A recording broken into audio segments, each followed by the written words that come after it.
of the Next Fix podcast. And today we've got somebody from around the other side of the planet. She's hailing from Australia, I believe, right? Shay? Yes. Australia? That's Got it.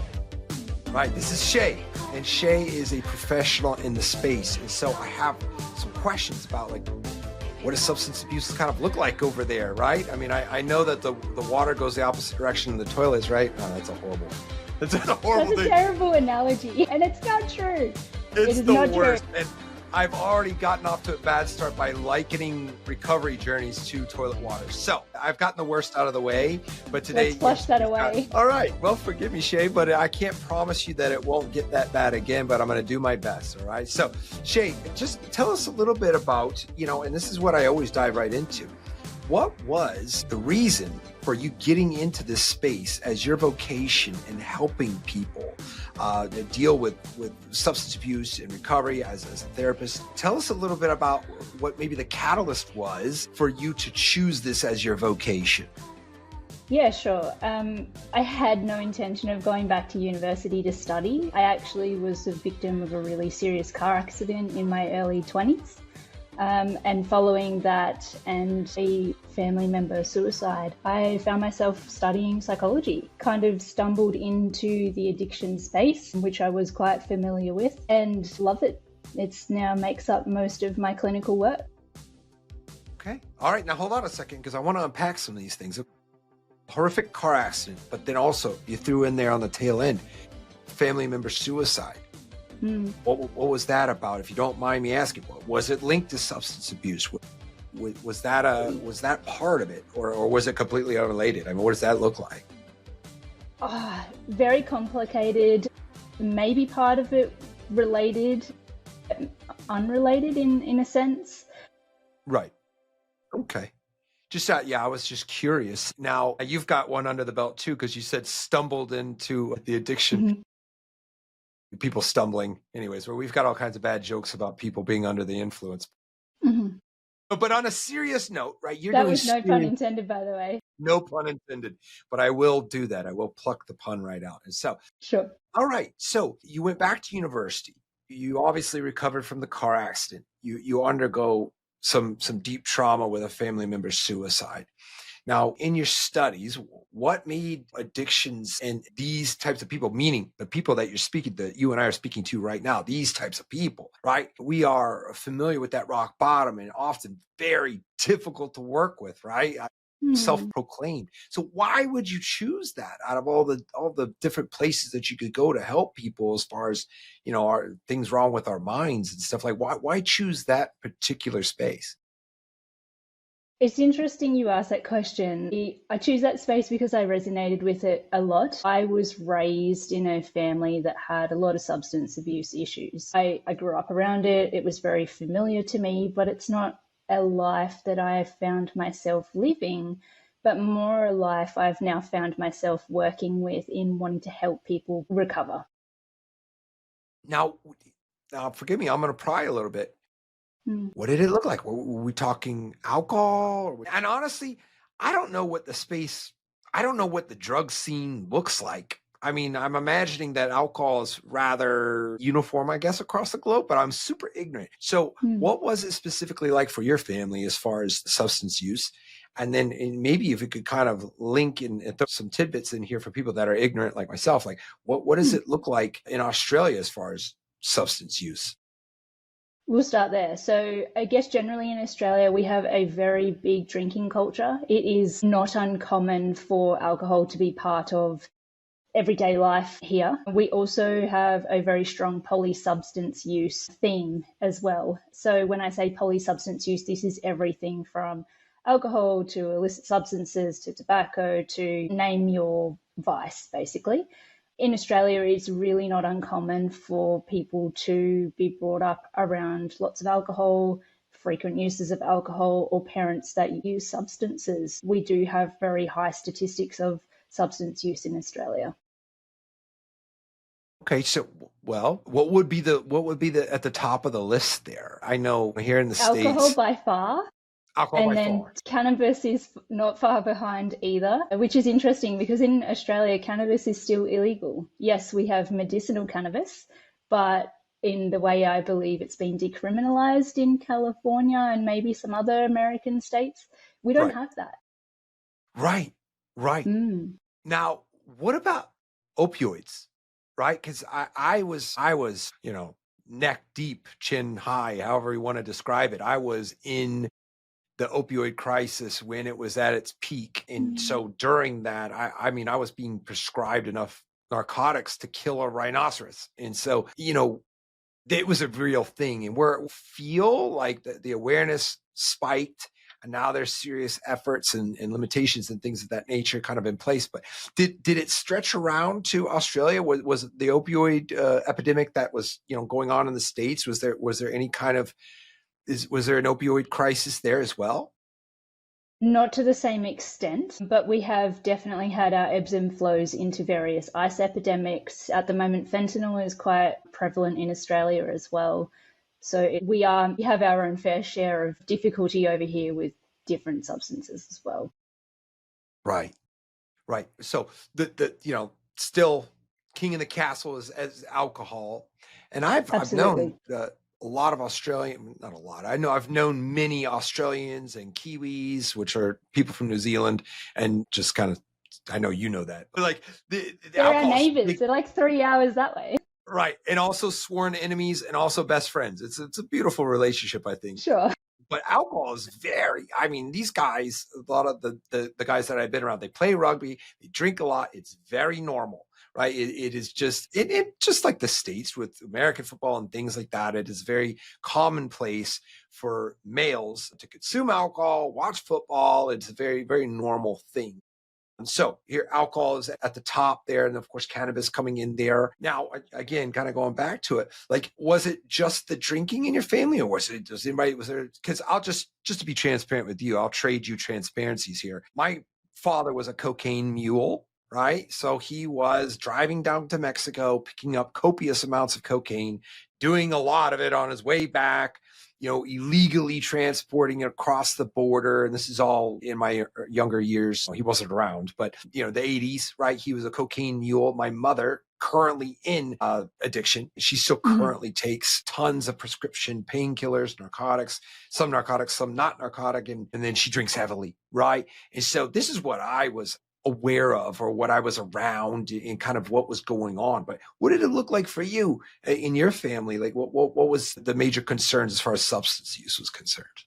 Yeah, so my family was alcohol as well. Yeah, mum smoked tobacco, but I guess in Australia, tobacco and alcohol were also very common together. And my dad also alcohol to high degrees, actually, both parents.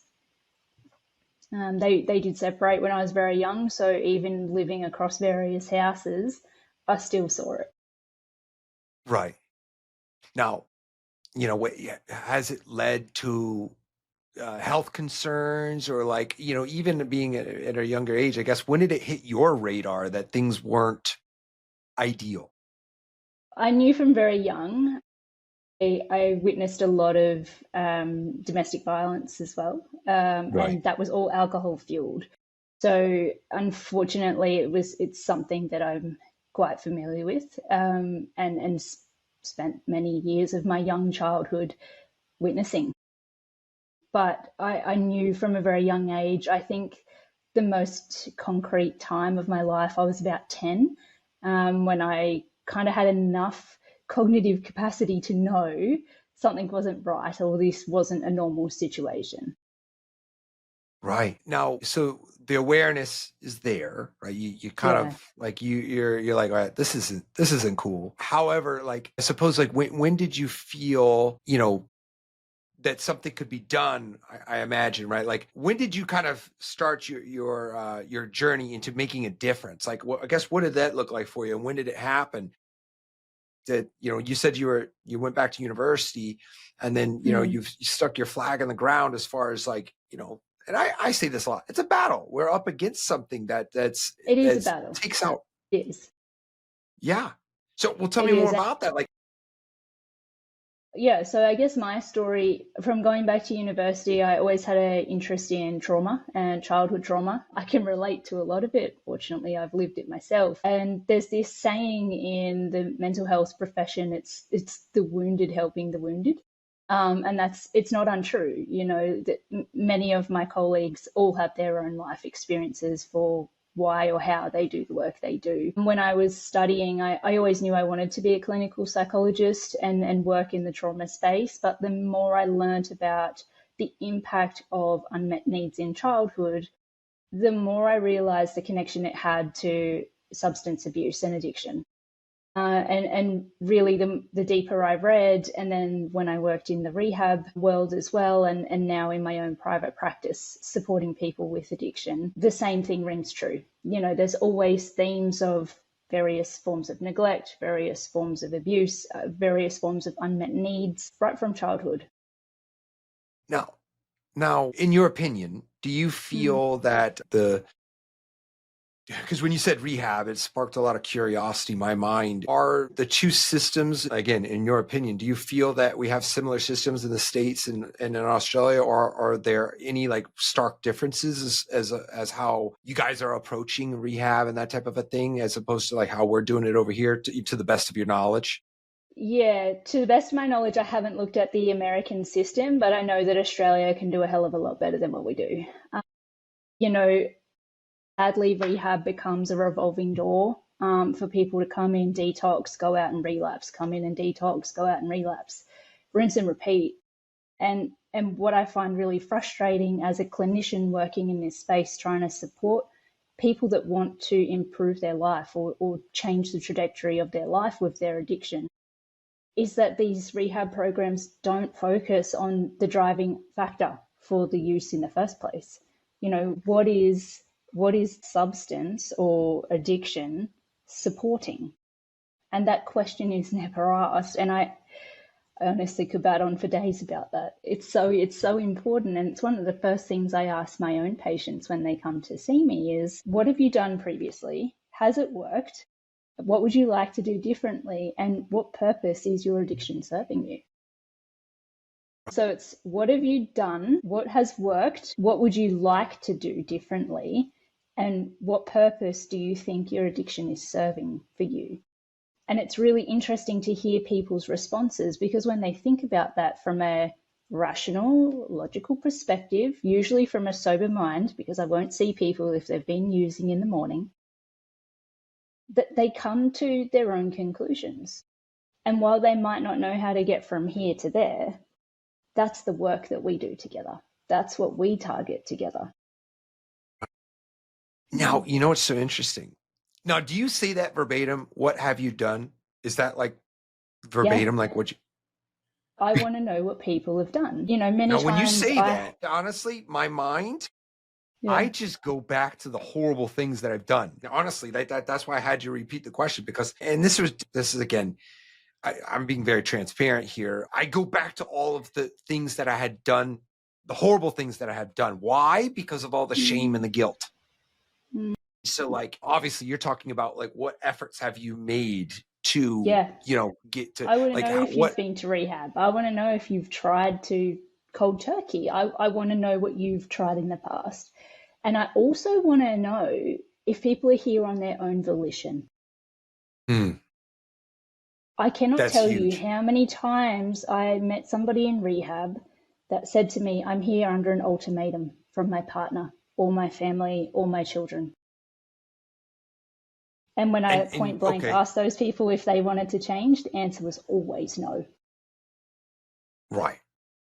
And so And then, what in your happens? professional opinion, where do you go Yeah. from there? Well, what happens with the answer of no is everything I do is useless because the person doesn't want to change. That means that their addiction is helping them cope with something. It is helping them manage the stress, avoid the emotional pain, not have to have the conversation. It gets them out of the house. It gets them away from whatever stressor. It meets a need. And unless they want to do something else to meet that need, they're going to keep that addiction. And that's their choice, right? And so, do you? And I couldn't see a world where you would still be committed to, even attempting. Like, what would you do if somebody said no? Or like, where do you go from there? I mean, do you, I don't know. Like, what do you do when you realize that they don't have a real desire to change? Do you still continue to work with them? And if you do, have you been successful? Successful, I'm not sure. I do continue to work with them in whatever capacity they want. So then I give the control back to the patient, and I always do.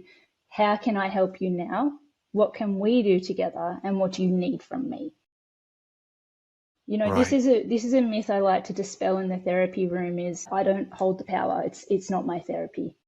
Yes, I have the piece of paper on the wall and I might have the tools, but you're driving the bus. And if you don't want to drive, guess what? We're both rocking passenger seat together. That's fine.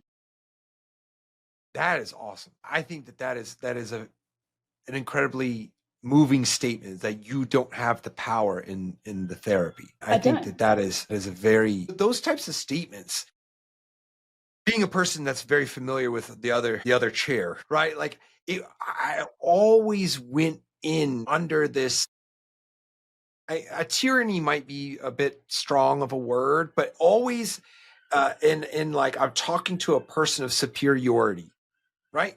Like, I'm talking to a person who's superior to me, and they are going to cast down their, judgment on me and what needs to be done, and then I better try and comply. And Mm, so, for you to kind of just come out in the open and say, well, I don't have the power, but I'm going to be right alongside of you, right? Shoulder to shoulder, yeah, hand in hand. yeah. Now, I came up with another question too, because sometimes I get asked, like, and you had kind of lightly touched on that when you were like, oh, you couldn't really tell whether or not you've been successful in the past. And Mm. so I run into this, and I wonder about this quite often. Like, what do you consider, in your professional opinion, a success? Like, somebody's come to you, they were Mm. abusing substances. Like, at what point do you kind of mark up a W, like a win? Like, how do you gauge that? Or when do you feel like that could be said or achieved? Like, you know what I mean? It's very person dependent. I guess a couple of examples come to mind. A patient I had was using alcohol in very high volumes, and the win out of that was I can have one glass and stop. I don't need the whole bottle or a second bottle. And that patient was more than happy with that outcome. That's If wild to me, by sobriety is the way. not the if the sobriety is not the goal, but the goal is to just reduce and manage, that's what we aim for. Now, I rarely ever hear something like that. So they're Mm. they're they're a high volume alcohol using person, right? And this particular person, I'm not trying to pry too much into this one individual, but like, I mean, how many times have you seen that? Like, where somebody can actually reduce? Have you seen that successful? In my mind, it doesn't exist. Why? Because it doesn't exist for me. So I'm limited Sure. by my own. But like, Your experiences, yeah. do you help people do Look, that? I can't say that all my patients would fit in that category. No. I would say there are a handful of people that can. I have a number of patients that have trouble with other illicit substances in Australia, or what would be deemed as illicit in Australia, who also their goal is to just reduce and not have that dependency on the high usage, but more or less be able to have one session, one use, one something, and be okay with that.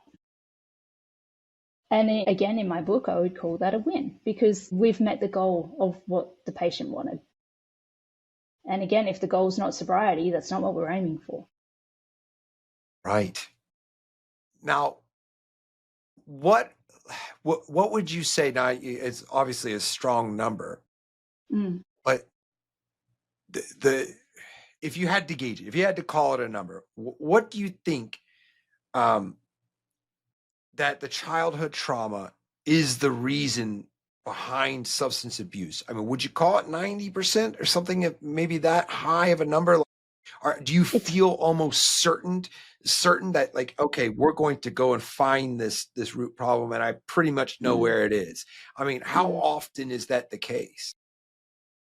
In my experience, and this is only anecdotal, is that it would have to be probably about 95% of my patients that I've worked with that have substance abuse or substance addiction have something from childhood. It is contentious though. There is a body of people in the internet sphere that argue childhood trauma is not the reason people develop addiction, and it's dopamine deficits or reward pathways, or take your pick. ADHD gets blamed sometimes. But when you really get down to the nuts and bolts of it, and you really understand people's perception of their own childhood, which from the outside may look golden, but their own internalized experience of mum working long hours, dad working away, mum drinking, dad left the family, mum left the family, being bullied at school. These things all come out in adulthood if they are not worked through and processed. And people look for a way to manage. And sometimes that's through substances. And there's nothing wrong with that. We all have our stuff. Now, when you say there's nothing wrong with that, like, you mean like finding a coping mechanism in general? You find whatever you need to cope. And if that's the maximum of your coping strategies, it's what it is. But it takes so much courage to realize that there's a problem, or that coping strategy no longer serves you. Maybe in a moment it does. But when you start adding those moments into weeks and months and years, and your life changes, or you lose opportunities, or your own family leave you, or you make mistakes that you wouldn't have typically made in the past, and you feel that maybe there's something else more, that's when it's time to start reaching out for help, when you know that something's not right. Now, I'm not the one to sit here and dictate when people need help. It's not my job, right? People come to me when they want it. I see people in their 50s, their 60s, their 20s. People have their epiphanies at various times of life, but people are always going to have a vice. And if that vice is a substance to cope, I wouldn't encourage it. It's not the best thing for your health. But if that's what you've got, there's help out there when you want help. I'm curious, and I say this as a loaded question because I often wonder about what would happen if my mom ever called me and just told me, hey, look, I've had it wrong and I got to turn this around. I got to stop. I go through that thought exercise. The likelihood of that is incredibly low. She is, adversarial to say the least. And and she has never even admitted one time that any of these problems are a problem. And nonetheless, my question to you is, you doing what you do professionally and your family kind of using alcohol, like, has that ever been a conversation? Has your family ever spoken to you about maybe, the alcohol use? Or, does that ever come up, or do you just like kind of just leave it alone because you just, how does that look like? They know what I do. They know that they can have the conversation, but they haven't. And as difficult as it is, I hold that shame because I'm the professional. And then I've watched this unfold in my family, and it's hard. But at the end of the day, I can't force that conversation. If they want to have the conversation, they know what I do for work. They know what I'm qualified to talk about. They know what I do with my patients. They can have the conversation with me if they want. It hasn't happened. Not yet. Not yet. Oh, I'm not sure if it will either.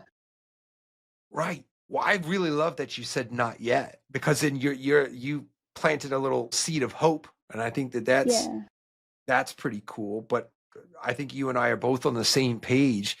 It is their epiphany to have. Like, I, not in the professional sense, but I have people tell me, and I'm sure it happens with you as well, right? People are like, oh, hey, listen, you've got to talk to Johnny, my husband.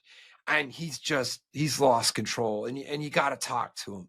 And I always I know that it's disheartening for them to hear it, but I'm like, look, unless Johnny is ready to do something about it, Your efforts really are going to be, and if your efforts are in vain and you're the significant other, I'm not going to go start telling him what he needs to do. Like, because my Mm, point is that when you start to tell somebody and they're not ready and they don't want to hear it, I mean, it's mhm. pretty much just, smoke and mirror. This doesn't work, right? You might as No. well save your breath. And so I know that, and I believe, as you had already mentioned, it's their epiphany to have, and to Mm, force that epiphany on somebody. It's not that is, we are not God, right? We can't strike down and show them the light of putting down the bottle or whatever, right? Like, it's mm, so tricky. It's so difficult when you know that to be true. Because I mm. have had people that are like, oh, well, you work with people in recovery and things like that. And like, why don't you help your mother? Well, she's never even made one effort, right? Like, as I had mentioned, I Yeah. go through the thought exercise of what it would look like if she called and said that. But that would require her to initiate, her to take a move in the right direction. And so then there's this glimmer of hope. But until that happens, I mean, it's just the way that it is. But Yeah. I want to know a little bit more about your practice. Like, what are you doing in your current practice? Are you working with a lot of people? Like, just tell me more, right? And just talk to me like a super ignorant guy from the States, because I am. Sure. In my practice, I support lots of patients that have varying degrees of addiction. Some of them are in the tail end, some of them are very much in active addiction. Many of the conversations that we have is really where they are in the cycle of change behavior. And I don't know if you've seen the cycle of change behavior, Ryan, but it's basically 6 steps. And there's the pre-contemplation phase where people don't think there's a problem, aren't ready to have that conversation, going about their business in their own time, in their own way.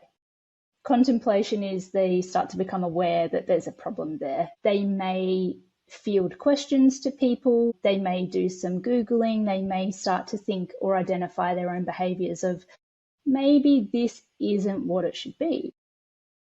The third stage is preparation, and this is taking steps to really, whether it's engage in therapy, enroll in a detox program, have the conversation with your GP, talk to your family, and start to get some of that support around what it would look like to make a change to this sort of behavior. Number 4 is action. And this is where the person starts to go to therapy, starts to attend AA, starts to attend NA, starts to, starts the detox program and really starts to work out reducing their substance. And number 4 is the maintenance phase. And this is important because it's around maintaining either sobriety or maintaining the level that they're comfortable with using or would like to keep using. And that's fine. And then number 6 is relapse. And this is something that we always talk about. There is risk for relapse for everyone, and risk looks very different for everybody. Some people, they find that their relationships with various people can be a trigger and can be a risk. Sometimes it can be people's workplaces, can be a trigger or a risk.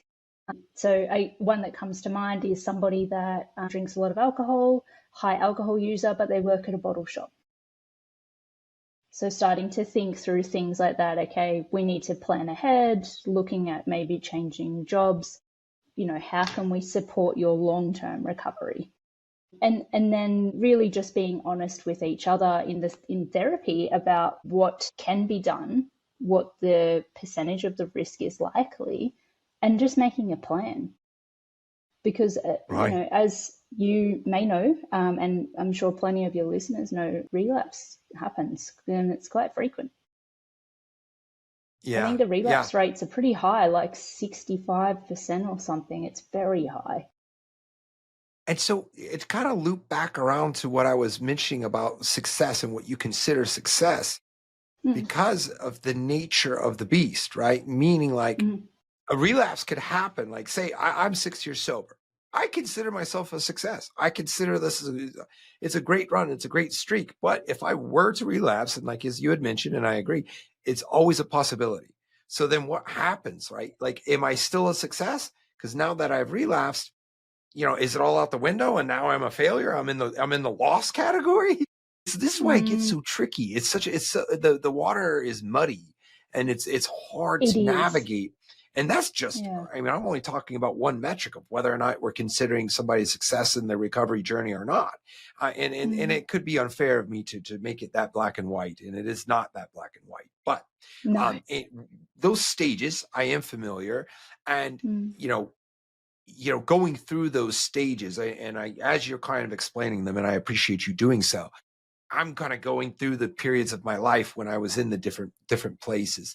Denial didn't exist too much for me because I mean, it was just so blatantly obvious that I had lost control at an early age. I was just like a runaway train from a very early age, and I knew that, right? So I didn't spend too much time there. But then maybe in that sixth stage, right, the recovery, and I remember having some sobriety under my belt, I don't know, a couple months, a few months. And I had been a bartender most of my life. And so here I had the idea was I could bartend again. And this is all I had known. So I put myself into this like insanely risky position, environment. Yeah. and it fell apart so quickly, right? Like I don't know, I lasted maybe a month, and then boom, and so now I know, obviously I cannot put myself into such a risky scenario or risky position. But yeah, those stages, they do exist. In your opinion, though, what do you feel is the hardest out of all of those, the 6 stages that you had mentioned? I reckon it would be probably a tie between contemplation and preparation. And the reason being is because it takes a lot of courage and a lot of tenacity to admit that you need help. That first shit moment is the biggest. Once you've had it once and you come around and you have it a second time, it doesn't have the same punch. But that first one almost takes the breath out of people. It's so peculiar.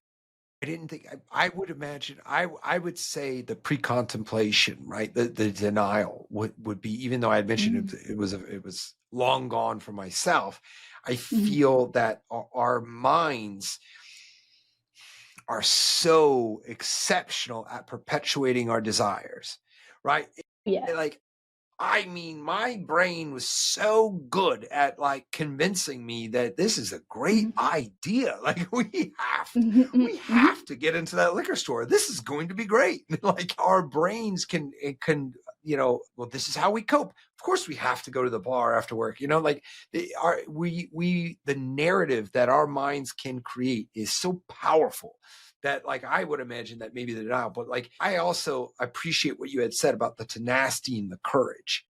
I would say that that's where the power, like the power of the change, right? So we're talking about the stages and all of that, but like the real powerful moment is like really going at it, and now when you start to gain that momentum, right? And you start to put things into place, they start to work for you. My God, like I love to see that light in somebody's eyes when they start to get some traction, right? And things start to kind of get a little bit different. I know that we could rewind pretty easily, but it is something special to see somebody, plant a flag in the ground, like I'm going for it. I've got a line in the sand, and I'm going to make this happen this time. And so I really commend people for making that decision. I say this a lot, like, especially on social media, I will tell people, on behalf of everyone, thank you for your decision. And when I say that, I mean it with such a genuine sense of gratitude. And I mean, if I could speak on everybody's behalf, I really mean everybody, their family, their friends, and myself. Everybody on this planet Earth is better when somebody makes a decision to change for the better. And so I get excited about that. Now, how long have you been in the private practice? And like, what's your, not ideal, what's your most common client that comes and sees you? Because I know you had already mentioned some people are kind of forced kind of your way in one way or another, but like what is the most common person that you treat in Australia? For me and where I'm at the moment, given I work a lot in the trauma space, I generally see people that have been through lots and lots of psychologists before me, or lots and lots of rehab programs, and kind of have no other choice, nowhere else to turn, or trying to try something different. They've heard their GP say that it might be helpful, the work that we do. In terms of how long I've been doing it, we've had our private practice for just nearly 12 months, actually. 12 months in about 3 weeks, and we've been open. But prior to that, I've worked in this space for about 3-4 years. Love it. And I think that like a fresh set of eyes, well, not a fresh set of eyes, but like even hearing it in your voice is that there's this energy. Because as you had mentioned, you know, sometimes when you see people and your experience in recovery centers and seeing the same person right back there again, you know, think about all of the time and energy that you may invest in somebody, and then they're right back again. It can rob people of their tenacity to treat people and help people, right? And so it's a commendable effort. And I love the fact that like now that you're in there and you've got your private practice, like you're going even more aggressively at the problem. And so thank you for that. When right? I hear those stories though, like just as you mentioned of people coming back to rehab because it's common, unfortunately, it's a common occurrence. It fuels my fire of like what wasn't done the first time. What could have been different? You know, what was missed? It's really those questions. Because obviously the person wants to make a change. They're back in rehab. Something happened, they relapsed, but they're back because they want to make a change. So it tells me that there's a willpower. It tells me that there's hope. And it tells me that they actually want to be there. But my question, and this is from a professional stance, is what could we have done differently? Why are they back here? Was something missed? Right. Now, is like the health insurance over on Australia, and again, I'm ignorant, right? Like, is therapy covered, or do people struggle to get the kind of help that they need? And I'll tell you a little bit of backstory. I found myself here in the States, in Florida. I was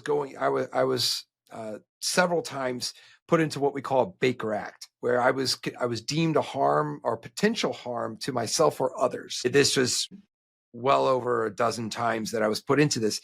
And so it's 72 hours they hold you. You're not arrested, but they detain you. And by the end of these 72 hours, obviously the early handful of times that I was in this detox or this hold, you know, I was kind of like, I'll just gonna get out of here and go back to what I was doing. But then by the time I'd been in there, you know, 7, 8, 9, 10 times, I found myself begging for help, you know, like, listen, if you put me out there again, I'm going to be right back in 2 weeks. Please. I'd be pleading and begging for some type of assistance or another option. And so this is why I'm curious, like, what does it look like in Australia as far as like the support is concerned? I guess for somebody that is, you know, down and out, they don't have any health insurance, they got no money. I guess what does it look like in Australia as far as people that need help and how you're able to, you know, what does that look like? Yeah, that's a great question. In Australia, we have Medicare, where all Australian residents are covered with, I guess, public service supports. That can be, you know, hospital admissions. Sometimes you get bulk billing doctors. Now there's kind of gap payments because Medicare rebates have been frozen for a long time, and unfortunately, private practice can't subsidise those rates anymore. So that's a government issue. But that aside, there are two streams. In Australia, we do have a private stream that people can pay where there will be a gap payments generally. Sometimes they might have their own private health insurance, which is not mandatory in Australia, but that can help pay for things too. Otherwise, we've got the public stream. So in the public stream, there are detox programs that we have inpatient and outpatient options. We do actually have a program in Queensland, because I'm in Queensland, called ADIS. ADIS is a 24/7 support line. They have lots of resources for people on there, and it's free to access. So for patients that are low on funds or down on their luck and need some support and want help, there are some free options available. We also have a organisation in Australia called Lives Lived Well, and they also support people that are on welfare payments or low income earners to be able to get rehab and detox supports around them. In terms of ongoing therapy, what I have found is people that have used those services say that the therapy side of it is a bit inconsistent, and not quite the same as private therapy. And unfortunately, that can come with quite hefty fees for people. Right. Right. Well, it seems like there's a lot there's a lot more options than what was available to myself. And I think that that's pretty cool. Yeah, we do have private programs as well. Some of them can be quite hefty in price tags, which can be multiple week inpatient stays at certain facilities and things like that. But yeah, we do have public programs that are accessible. Sometimes the waits are a little bit longer to be able to access those, but it's an option if people need it. Right. Yeah, and it's so hard. I got another question. Forgive me. It just popped into my head. Do you feel that Go for it. in Australia that substance use is it growing as an issue, or are you doing a pretty good job of putting a dent in it as a country as a whole? Like as a society, do you feel like it's like, I don't know, is it getting worse or is it getting better in your own opinion? The needle hasn't moved. Has not moved. You know, I personally think we could do a lot more for it. It doesn't help that you drive down the street and a public bus drives past you with a huge poster on the side advertising a new alcoholic beverage. All of our sporting events are all sponsored by our alcohol producers or tobacco producers. We've got a long way to go. That's all I'll say on Right. that. Right. Right. Well, I mean, you being on the front lines, it means a lot, right? Because it's going to take that, right? It's going to take people Yeah. like yourself, being on those front lines. And so, Shay, again, just kind of reiterate, like, where can people find out more about what you're doing? What are the best resources that you offer for people to come take a look at, and where? Sure. The best place that people can sort of find out more about us is our website, which I'll get you to just drop in the show notes. I am pretty active on our little Instagram page, but I guess I want to add a bit of a caveat here, and I think this is probably important for your listeners, is that I'm also a psychedelic therapist. So lots of the resources I share on our Instagram page are around psychedelic therapy. And I know that sometimes that can be quite triggering for people that are managing addiction in different ways. So Now, caveat on I've that. spoken. I have spoken about this, and I'm a huge advocate. Maybe that's going a bit far, but I'm a supporter. I support it, and I'll tell you why. My sister, Mm. and I've said this a couple of times on the show, is that my sister was one. My stepfather, her father, he hung himself. He is a heroin addict, and this was 5 years ago. And then since he hung himself with substance abuse, she was abducted in Florida. And the guy said he was going to kill and rape her. She ended up jumping out of a moving car. She escaped. Wow. That gentleman has been dealt with in prison. And when I say dealt Mm. with, here in the States, when people assault women and that type of a thing, well, they beat him until he is a vegetable. I'm getting a bit off subject. But the point is my sister, she underwent serious trauma. Her father committed suicide. She was abducted by an assailant, right?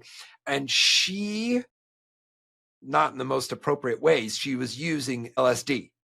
And it helped her immensely. And I'm not telling anybody to ever go do anything illegal or even try this without having serious knowledge about it. But I will say that it has made a massive difference. She has used psychedelics, and it has gained.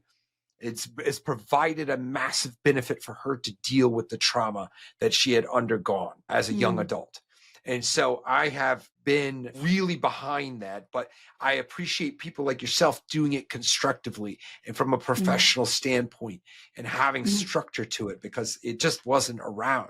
I mean, it still isn't quite established. I mean, am I right? It's not really caught on.